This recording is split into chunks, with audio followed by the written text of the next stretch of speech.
आगाता तिसऱ्या शेंकड्यांत इटली देशांत एका ग्रेस्त आनी फामाद फामिलींत जल्माली. ल्हानपणा पासून तिणें तिचें जिवीत जेजूक भेटयलें. पळोवंक ती सोबीत, हाका लागून एकटो सरकारी अधिकारी तिच्या रुपाक भुल्लो, तिच्या मोगार पडलो आनी तिच्या लागीं काजार जावंक सोदतालो. पूण ती तयार नासली. जायते फावटी ताणें तिका सांगलें पूण ती कबूल जाली ना. तेन्ना रागान ताणें तिका कुडीचो धंदो करच्या बायलांच्या घरांत व्हरून घाली. थंय तिका खूब त्रास सोंसचे पडले. तरी ती बदलली ना. तेन्ना ताणें तिका खूब त्रास दिवंक सुरू केले. तिका मार घाले, आंगाचें मांस भायर आयलें, तिची थानां ब्रेस कातरली, तिका पोटाक नासतना, उदक नासतना वळवळ आयली, बंदखणीन घाली. तरी ती बदलली ना. शेवटी ताणें तिका विणगी करून उज्याचेर चलोवंक लायली. खूब वळवळ आयली, ती बदलली ना. तेन्ना खंय एक भुंयकांप जालो आनी तो दादलो तिका त्रास दितालो भियान गांव सोडून पळून गेलो. आनी दुसऱ्या दिसा म्हणजे जानेराचे 5 तारखेर आगातान आपलो प्राण देवाच्या हातांत सोडलो. आगाताक इतलें सर सोसूंक आनी जेजूक निमाणे घडये मेरेन विस्वासी रावूंक खंयसून बळ मेळ्ळें काय, ताची जाप आयच्या पयल्या वाचपांत आसा. आयचें पयलें वाचप राजाच्या पुस्तकांतलें. दावीद आतां मरणाचे तणीर पावलोलो. आपल्या पुताक सोलोमनाक आपोवन तो ताका बूत सांगता. देवाच्यो वाटो सांडी नाका, देवाचे उपदेश, देवाचे नेम, देवाचे कायदे सर तूं सांबाळ.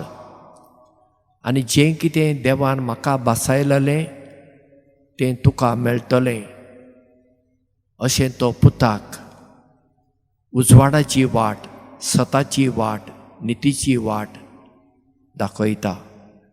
आनी दावीद आपलो प्राण सोडता. दाविदान आपल्या पुताक संवसारीक गजाली सांगल्यो ना. तुवें कशी राजवटकी चलोवंक जाय, कोण तुजो प्रधानमंत्री आसूंक जाय, तुजें सैन्य कितलें आसूंक जाय, तुजे कडेन कितले दुडू भांगार आसूंक जाय, हें कांय सांगलें ना. ताणें ताका देवाचे वाटेर रावूंक शिटकायलो. आगाताक तिच्या आवय बापायन हें शिकयलेलें आसतलें देखून आगाता जेजूक विस्वासी रावली.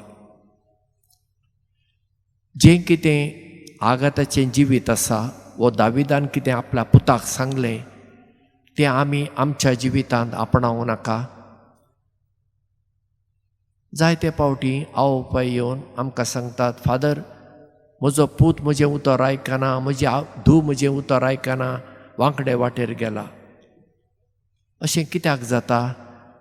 अशें जाता आवय बापूय आपल्या भुरग्यांक पयले सुवातेर बरी देख दिनात.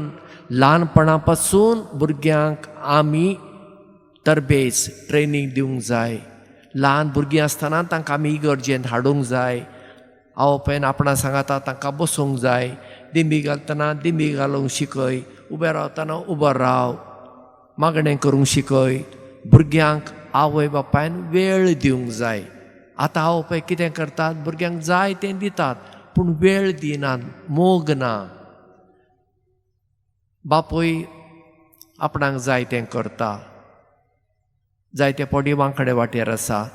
आवय आपणाक जाय तें करता, आपणाक जाय तशें न्हेसता. आवय जर तर हात कापे स्लीवलेस घालून इगर्जेक आयली, ती भुरगीं करची नात, करतलींच. कित्याक करची नात? आवयक पळोवन ती करतली न्हय. म्हणजे जितली आवय बापूय भागेवंत, शिस्तीची मनशां, तितलीं भुरगीं भागवंतपणाचे वाटेरूच येतलीं न्हय. आंब्याच्या रुखार लिंबे जातात, जांबळाच्या रुखार बिंबळां जातात, पणसाच्या रुखार अणसां पिकतात ना न्ही. आंब्याच्या रुखार आंबेच जातले न्ही. बऱ्या रुखाचें फळ चडशें बरेंच जाता,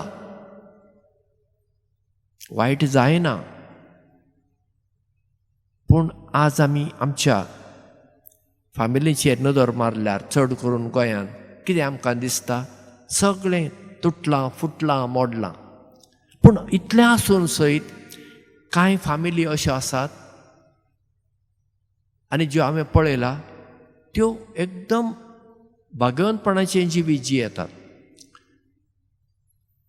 बाजेलिकेन येवचे पयलें हांव मिरामार आसलो आनी आयताराचे कोंकणी मिसाक स्टेला मारीज कॉपेलांत हांव वेतालों. थंय एक फामील हांवें पळयली. बापूय आनी आवय शिकलोलीं, तेगा भुरगीं, दोगी चलयो, एकटो चलो, सगळीं कॉलेज करतालीं भुरगीं. दर आयतारा बरें माणसुकेचें नितळ न्हेसण न्हेसून ती इगर्जेक येतालीं. बापूय दावे वाटेन, आल्तार थंय म्हणुया, आल्तार थंय आसा. बापूय हांगा, दोगी धुवो, मागीर पूत आनी मागीर आवय. केन्ना केन्ना आवय गायन मंडळांत गायन करूंक वेताली.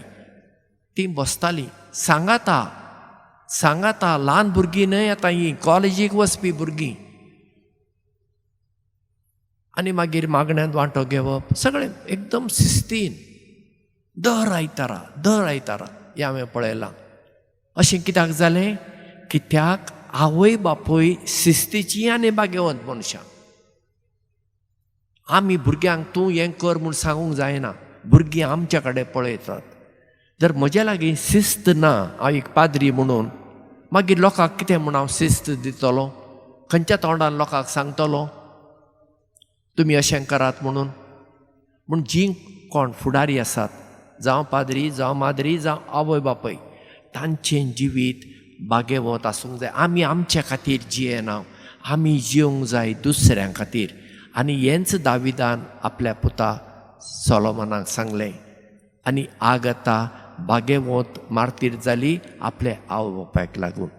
म्हणटच आज आमी खास करून आमच्या आवय बापायां खातीर मागुया, तांणी आपल्या भुरग्यांक बरी देख दिवंक, देवाचे भिरांतीन, देवाच्या मोगान तांणी आपल्या भुरग्यांक वाडोवंक आनी सदांच देवाच्यो वाटो सांडिनासतना जिवंक,